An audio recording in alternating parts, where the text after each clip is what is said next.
prihajamo proti Glavnemu trgu. Potem tukaj lepo vidite, katere hiše so bile popolnoma uničene. Vidimo ta vogal, ki je čist nova zgradba in recimo čez, ampak tam so stale hiše, ampak v istih gabaritih so zgrajene, imeli so načrte in točno po teh načrtih ponovno.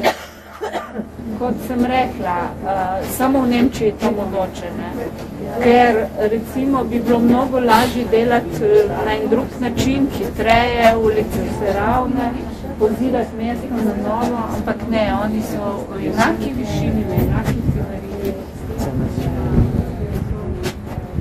Novo mesto je pravilno.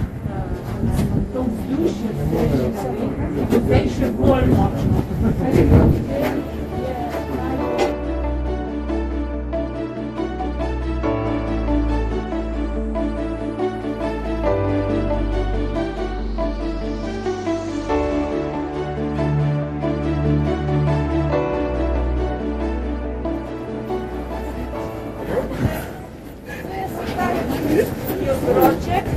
In obvezno se skoncentrirajte in enkrat ga zavrtite in bo delovalo.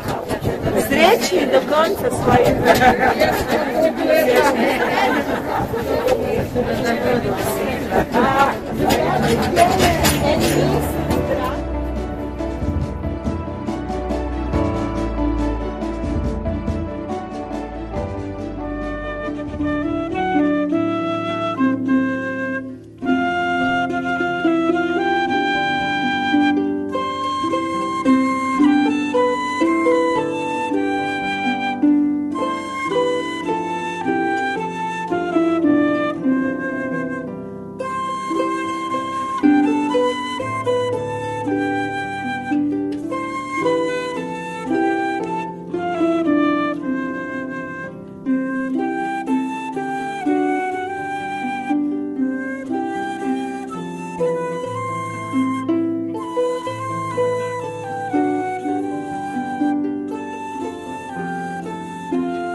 otroci, tudi se fanti, tudi deklice, ni biti tako razdeljanje, da imaš v bistvu.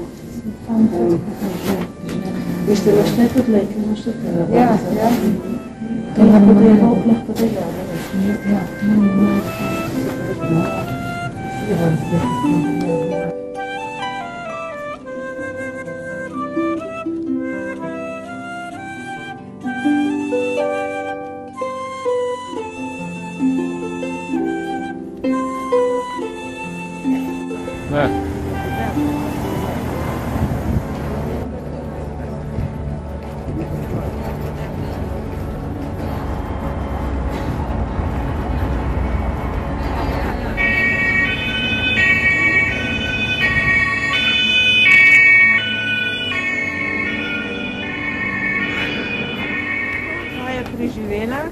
Danes je tu mestni muzej, Fembo House, zelo lepe sobane znotraj in takih palač je bilo v mestu veliko, kajti tu je bilo skoncentrirano bogatstvo. Kot je profesor omenil, tle so izumili uro in sicer žetno uro, aj-ur se imenuje, ajar ur, kot jajce. Dajte si predstavljati življenje brez ure. Jaz si ga sploh ne moram predstavljati. Kaj ne, se imaš na telefon. Jaz zaprisegam še vedno na to, oni telefon skozi vlečti iz žepa,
lahko kar v Guslu.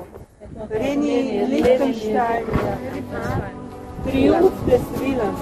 To je neverjetno. Kaj so bili sposobni?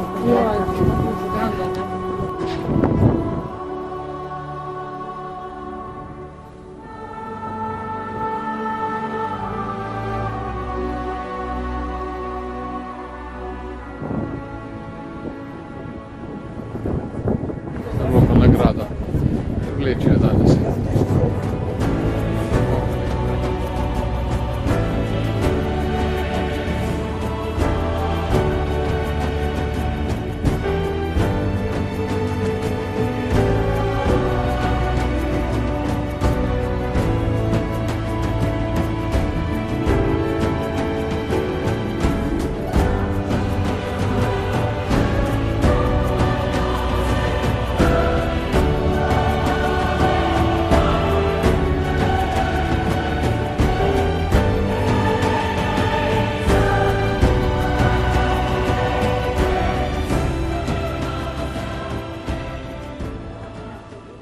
Prehodi po zidu. Torej tu ta zahodni del mesta je mnogo bolje ohranjen kot vzhodni del. Zdaj pa bi se tle tako postavili, da naredimo eno lepo. Ja, pa samo razvajati. Ja, je pa krasno Boros so vse, tiste glavna dela njegova, Adam pa Eva, pa neki portreti, recimo, tudi avtoportreti, ne, ta njegov najbolj znan, ki je zgleda tako kot Jezus, če se spomnite. Imajo originalne kopije narejene, se pravi, niso originalni, ampak originalne kopije, kar pomeni, da je tehnika enaka, ne, da je pač dobro narejeno, niso pa izvirniki. Kar je luštno, imajo delavnico, ki ni čist njegova, ampak so pač približno, kako je izgledala ena slikarska delavnica in seveda kuhinjo tistega časa. Ne. Tako da, če to, mislim, je lušken mali muzej, ne rabite veliko časa, če vam je to fino, je fino. Imajo super trgovincu na levi strani, drugače pa ni obvezno, ne? Ni obvezno, da ne če bi ne slučajno pa mislili. mal po mestu, na pivo. Tako. Veste, kje se dobimo? Eno ali drugo odločitev.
Ja, ti pa ste sredino včar, Boštjan naj bo pa ta zadnji. Evo.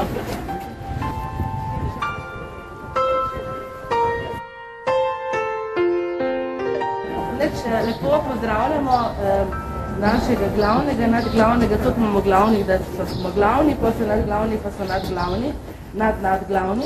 Pa že nadglavni, Namreč, ja, magister Leo Novak, škof Slovenske evangeličanske cerkve oziroma Evangeličanske cerkve v Republiki Sloveniji. Tako? Okay. Viška dobro slišem, ne? Ja. Ki je v bistvu na nek način, mislim na številne načine, zaslužen, da smo tudi mi tukaj, ne? Ker v bistvu jaz sem zdaj napisala, da je to akcija Evangeličanske cerkve v Republiki Sloveniji, je prav? Ja, skupaj s sodelavci tukaj v Wittenbergu. Tukaj? Ja, načelno, ja.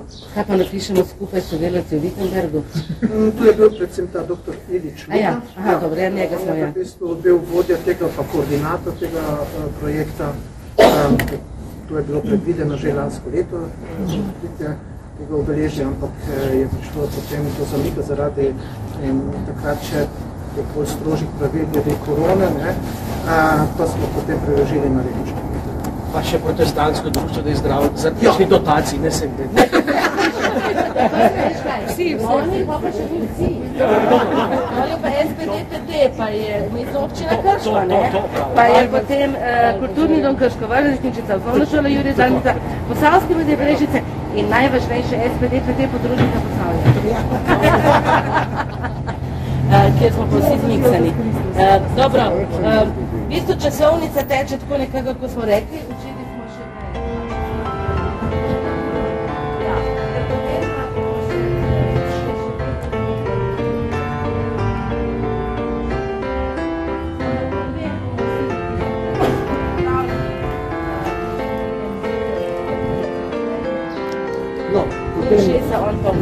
Izvršimo sklep, kot so nam ukazali. Ja, pravičujem, nismo še ukazali, da prvo bi se še skupaj fotografirali.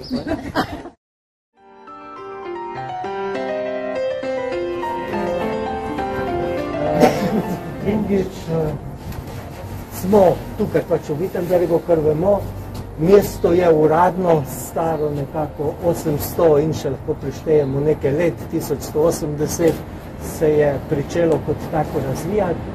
Je pa nedvomno, jaz to popolnoma verjamem, Bohoričev, ker je naš, da gre to za eno slovansko naselbino, ki je bila že pred tem.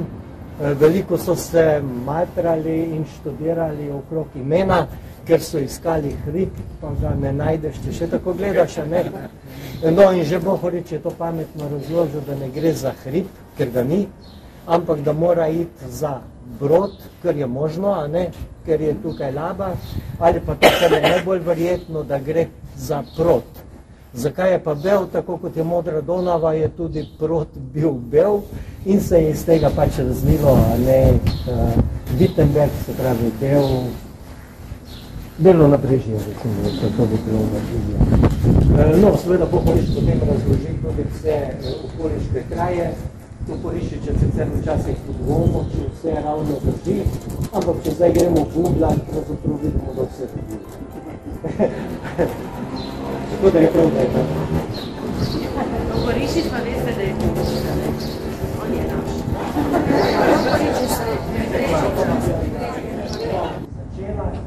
Tukaj je avstrijski nekdanji samostan, kjer je Luther kot menih bival, tukaj desno ravno naslednji vhod in pa tudi hiša je Melanchthon, najpomembnejši profesor poleg Luthera na tej univerzi in pa od zadaj poslopja univerze, ki si ga bomo tako gledali bliže, ko bomo gledali nekaj table. Zdaj jaz predlagam, kolikor sem študiral, ne pridemo mimo tega, da bi ne naredili 100 korakov preveč, ampak kljub temu gremo najprej do tega, bi rekel, hrasta, kjer je tudi spominska tabla, kjer se je vse začelo 10. decembra 1520, ko je Luther zažgal to papeževo bulo z grožnjo izobčenja. No in potem gremo, pravim, teh 100 korakov nazaj in gremo v drugo smer do te Schloss-Kirche, ki je bila takrat najpomembnejša, ne kot univerzitetna cerkev in kot tista, ki pač po tradiciji, kjer bi naj bile te teze dane javnosti na upogled.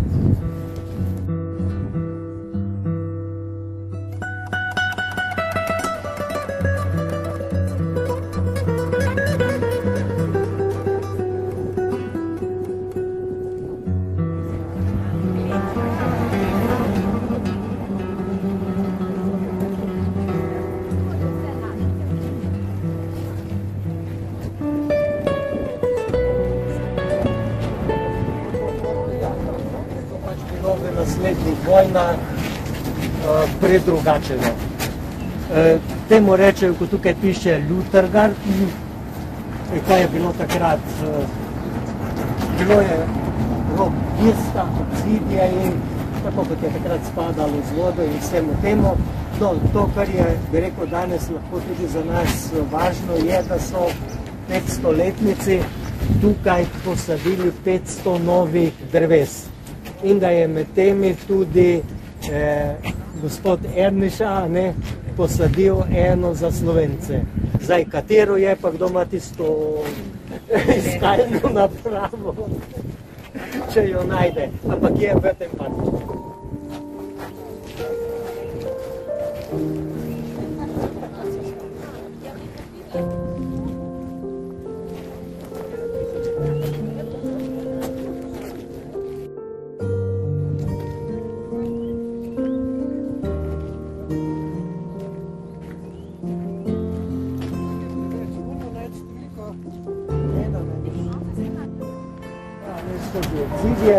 In pred temi vhodnimi vrati Ester se je takrat dogodil ta dogodek, kjer je Luther demonstrativno zažgal papeško bulo in seveda, kot tukaj piše, tudi druge knjige, predvsem cerkveni zakonik in pa tudi druge verske knjige, no med njimi tudi njegovega največjega nasprotnika tukaj na nemškem prostoru, to je bil Eck, teologa, ki je proti Lutru nastopal. Tako da tu se je pravzaprav začel postopek, ki je tekel že nekaj časa, od leta 1517-18. Stvar je nekako zakuhal za ustavo cesar Maksimilijan, ki je umrl, in potem so iskali novega cesarja in je bil hud problem in papež je celo računal na tega Friderika Modrega, ker namreč na noben način ni maral Habsburžanov, ker so mu preveč dihali za ovratnik v Italiji. No, potem, ko se je stvar rešila v neljubo smer in je bil izvoljen Karel V, takrat je pa spet bila pot prosta in so iskali rešitev. Rim je predvsem zahteval z obsodbo teh nekaj čez 50 tez, drugih vseeno s previdnosti jih je pusto od strani, ker so rekli, da drži in so vsi vedeli, da drži. No, dejansko so od Lutra zahtevali samo, da prekliče. Vse kazni so bile v bistvu že vnaprej izbrisane, odpuščene od kjerkoli, samo da prekliče. Ampak to je bil pa tisti, bi rekel, tista rdeča črta, da tega ni napravo. Seveda tudi z veliko zaslombo vojvode Friderika, s katerim se med drugim nikoli ni v življenju osebno srečal, čeprav sta bila samo par 100 korakov narazen. Najbliže sta bila v Wormsu, koga je Friderik poslušal, Lutra, osebno. Sicer je pa to šlo preko uradnikov, ki so pač bili okoli kneza. No, tako.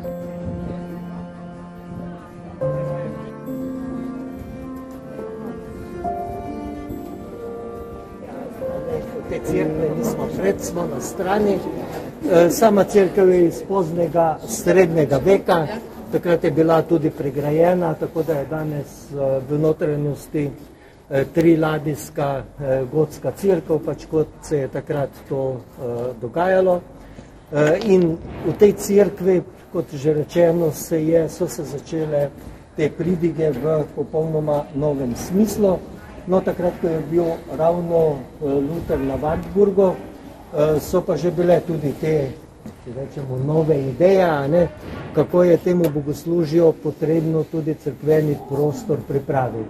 In eni so pač bili mnenja, da je treba vse staro počistiti, mnenje, ki ni takrat ne novo, ne zadnje v zgodovini, No, ampak seveda vse te, bi rekel, novosti potem prinesejo tudi nemire, ker moramo vedeti, da takrat, če bi šli v Švebiško, bi tam to še veliko lepše videli, da so potem tudi pripadniki teh velikih družin, ki jih tukaj ni bilo toliko, nasprotovali, da bi se v njihovi kapeli karkoli spremenilo kot tradicija.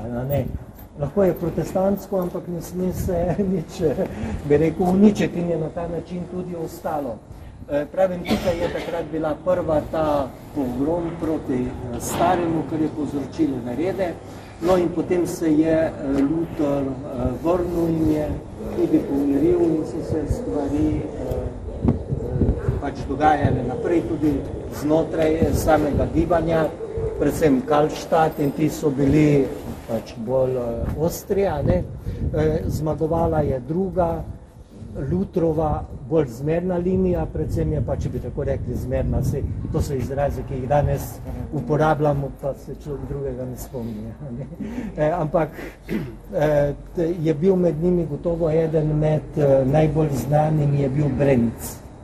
In ni tako brez, da je Trubar ravno Brenca in njegov katekizem tudi uporabljal. Seveda pri Lutheru so se pa potem stvari spremenile predvsem s kmečko vojno. Recimo, marsikaj bi se bolj mirno razvijalo, če bi ne prišlo do tega velikega kmečkega upora, ki je bil pravzaprav kmečka vojna in ki je seveda postavil pa zdaj to osnovno vprašanje, kdo bo tisti, ki bo končno red naredil, ki ga je treba zdaj narediti nekaj jutrošnjim. No in to je bil potem razlog, zakaj je proglasil deželne kneze kot najvišje škofe. Nam se zdi zdaj to spet čudno, a ne? Ampak v dotedanji cerkvi so ravno ti plemiči in vse družine imele veliko vlogo, a ne? Ni imel vloge papež, imele so jo te družine in to se je zdaj pač na drug način potem začelo razvijati. No, nedvomno je ta cerkev ena od prvih, zdaj to, kar se povsod omenja, je ta Judensav ali judovska svinja, ki je bila tam na steni, je iztovčena, zdaj kdaj so to naredili, ne piše. Je pa potem tabla iz leta 1988, mislim, kot ena spravna tabla, ne, kjer gor je po psalmu iz globočine kličem k tebi, Gospod, zaradi tega, ne, da pač priznanje in krivde in nepravilnosti. Seveda je pa to problematika takrat srednjega veka, 16. stoletja, tudi do judov, ne, ki pa ni bila v prvi vrsti samo ideološka, ampak seveda veliki meri denarna, zato ker ljudje so imeli pravico ravnati z denarjem, kristijani pa ne. Kaj bilo s tem ljud, ki so prej? No, takrat se do te... Ruša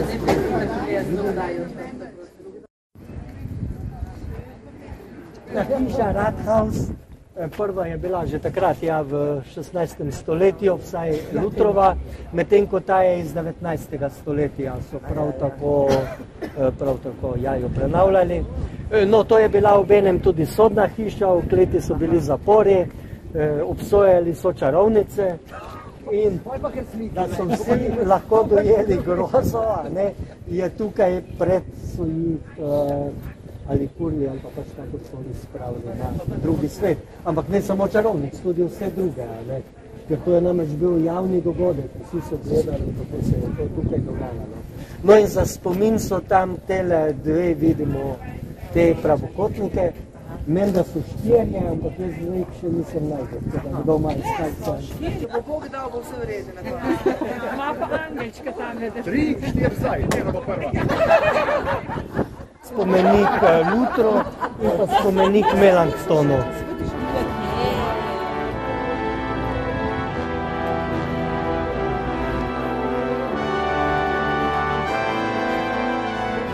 Tu je reka je bila daleč proč in so potem morali iskati. Ja. No, zdaj, če se v drugo smer obrnemo, pred nami je ta Schlosskirche ali grajska cerkev. Tukaj na levo je pa Kranachova hiša. Se pravi, Kranach starejši in Kranach mlajši sta v bistvu glavna slikarja tega področja, lahko bi rekli glavna protestantska, ampak seveda kot slikarji se niso omejevali na, bi rekel, konfesijo, ampak so ravno tako slikala tudi manjšega škofa Albrechta in vse druge, ki so pač pripravljali. Biznis.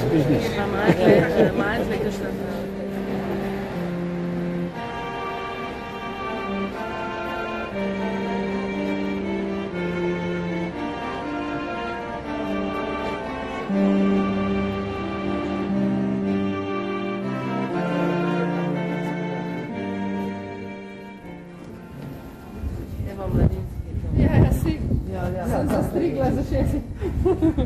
Sem zastrigla za 6.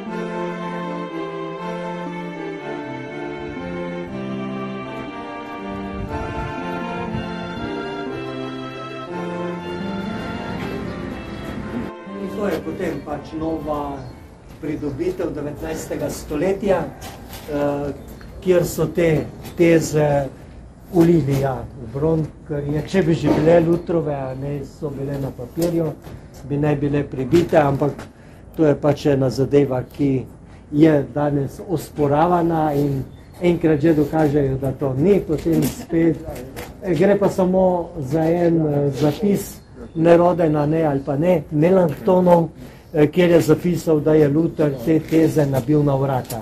Melankton pa v tistem času tukaj ni bil, niti o tem nikjer Luther ne poroča, kar je sploh zanimivo tudi za dan reformacije in tako, nekaj ga imamo tudi v Sloveniji. To je šele pridobitev prve polovice 19. stoletja. In sicer do tega časa so kot dan reformacije proslavljali Augsburga, ne 29. junija, drugje takrat, ko se je reformacija uvedla, tretji, zelo različno. Šele v prvi polovici 19. stoletja se je potem začelo kot enoten dan uporabljati 31. oktober. Ja, zdaj 31. oktober, 1. november, tudi tu so, bi rekel, pomisleki, ali je to na pragu Luther res 31. oktobra, ne pred dnevom vsem svetnikov ali ne, ampak to v bistvu gre pač za zgodovinarja, če ga zanima, kako je to v resnici bilo. Dejstvo je, da so te teze bile napisane, da so bile poslane manjškemu škofu Albrehtu, da je Albrecht zelo hitro, modro spoznal, da je boljše, da se te stvari losa, ne? In zato je to poslal v Rim in dejansko to je potem bil začetek, ki je drugo počel, koliko je mogoče sploh lahko kdo pričakoval. Sej na začetku, kaj lahko pričakuješ, ko še nekaj narediš, ne? Ampak te teze tudi ni jasno danes, kako so sploh prišle v javnost. Gotovo jih je on poslal svojim znancem, prijateljem, tudi teologom in nekdo od teh je pač to potem izdal in prve so bile natisnjene v Baslu. Ne tukaj, ni jih dal Truba, ni jih dal Luther sam tiskati. In seveda, ko so prišle enkrat na dan, je to bil bestseller, prevedene so bile v nemščini, on jih napisal v latinščini in je to se širilo, koliko se je pač hitro lahko.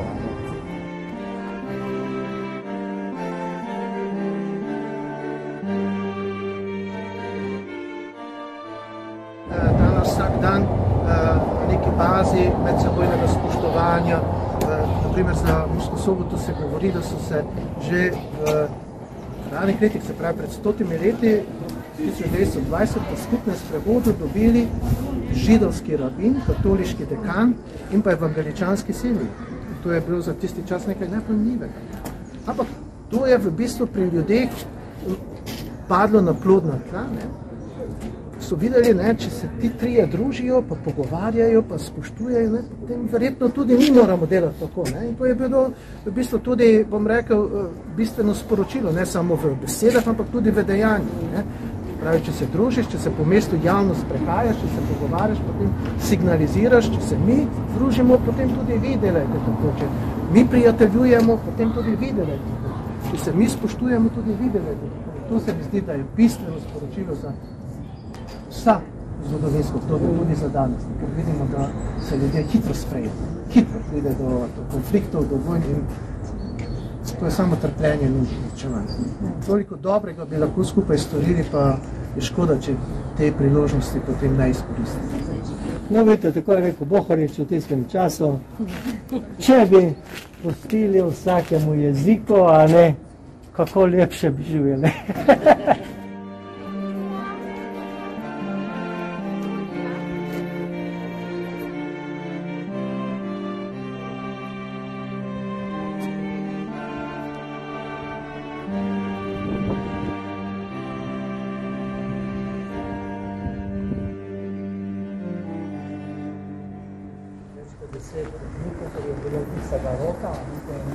Časa, da ga je izdal tako, da tudi na poti dejansko ni bilo pravne nevarnosti, da bi se lahko Lutru kaj zgodilo. Seveda potem, da je bil ugrabljen na Wartburgu in to so pa že stvari, ki jih takrat niso razumeli in ki jih mi danes tudi na tak način ne razumemo.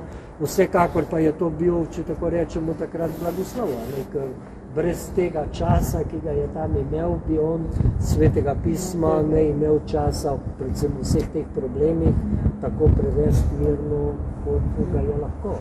No, saj tu so druge ozadje, ne?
In kaj je dejansko vse te pogovore, stike, organizacijo vodil?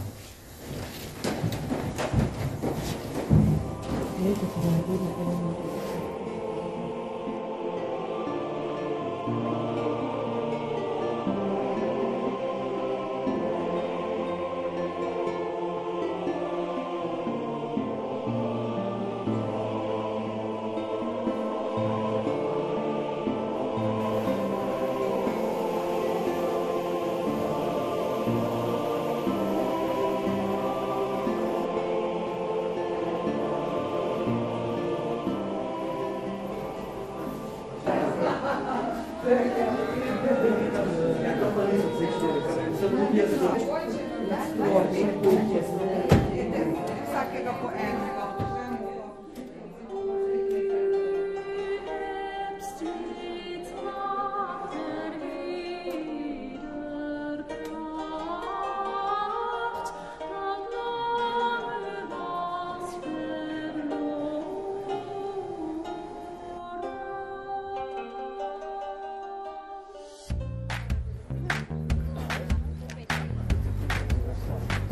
Ja vem, ampak moj pomaga.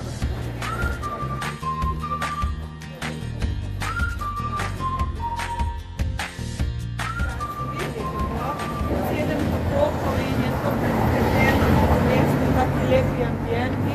To je pa Ana cerkev, tudi še grajena v gotiki, tako zelo preprosta in tle je on tudi pridigal. Zdaj pa gremo tu, mislim, da je to njegova hiša, kjer je umrl, ne? Ali bo?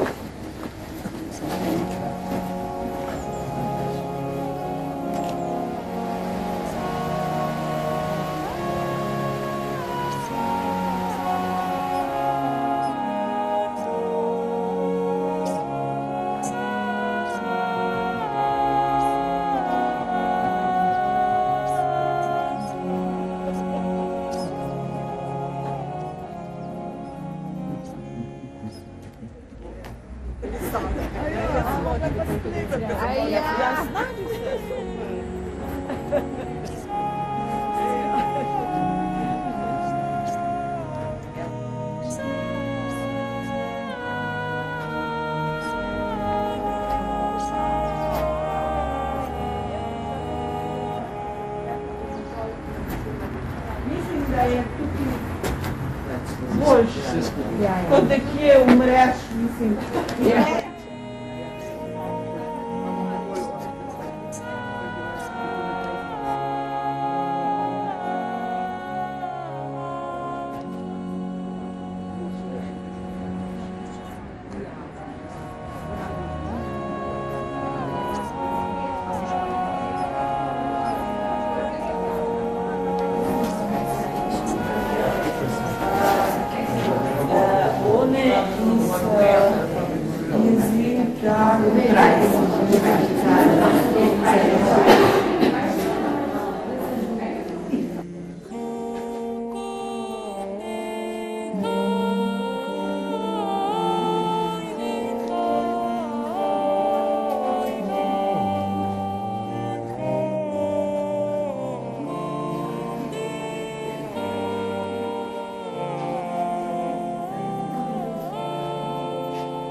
Vstajenje Lazara in nošijo mola in družina moli ob grobu.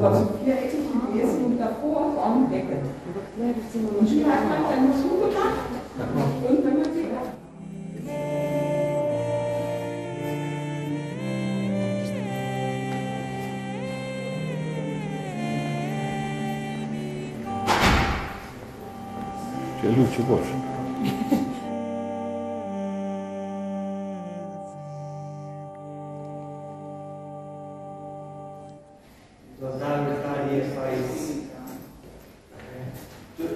Tu bi naj bili notro vgrajeni še ostanki tega krstnega kamna, ja, Lutrovega.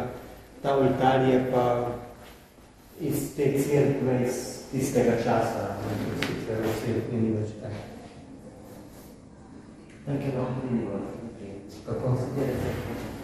Iz te cerkve svetega Petra, kjer je bil krščen. Štikan. Ali pa z njim zlatom.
S tem so še